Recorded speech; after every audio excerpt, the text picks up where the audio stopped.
मित्रांनो, रजिस्ट्रार आक्या बनसोडेवर प्राणघातक हल्ला करण्यात आला.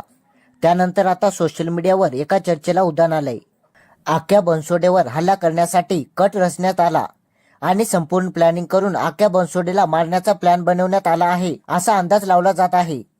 आक्या बनसोडेवर हल्ला करणाऱ्या 3 जणांना वाघोरी पोलिसांकडून अटक करण्यात आले असले तरी आक्यावर हल्ला करण्यापाठीमागे कुठे ना कुठे सिद्धार्थ वाघमारे उर्फ यू सिद्ध्याचा देखील हात असल्याचा अंदाज वर्तवला जात आहे.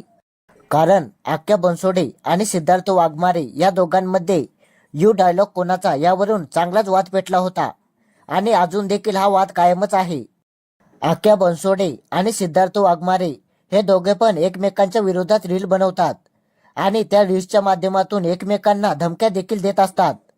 त्यामुळेच आक्या बनसोडेवर हल्ला करण्यामागे कुठे ना कुठे सिद्धार्थ वाघमारेचा देखील हात असल्याची शंका वर्तवली जात आहे. आक्या बनसोडेवर हल्ला करणाऱ्या 3 वाघोरी पोलिसांनी अटक केली. त्यामध्ये 2 जणांचे नाव समोर आले. अनिकेत दीपक वानखेडे आणि प्रवीण गोविंद माने आणि यांचा अजून एक साथीदार असे मिळून 3 आक्या बनसोडेवर हल्ला केला होता. त्यामध्ये आक्या बनसोडेच्या डोक्यावर, उजव्या भुवईवर, ओठाजवळ तसेच पायाच्या मांडीवर हल्ला करण्यात आला होता. पोलीस या 3 आरोपींची पूछताछ करत आहे. परंतु कुठे ना कुठे आक्या बनसोडेवर झालेल्या हल्ल्यात सिद्ध्या वाघमारेचा देखील हात असल्याची शंका वर्तवली जात आहे. परंतु आक्या आणि सिद्ध्या हे दोघे जण एकेकाळचे पक्के मित्र होते.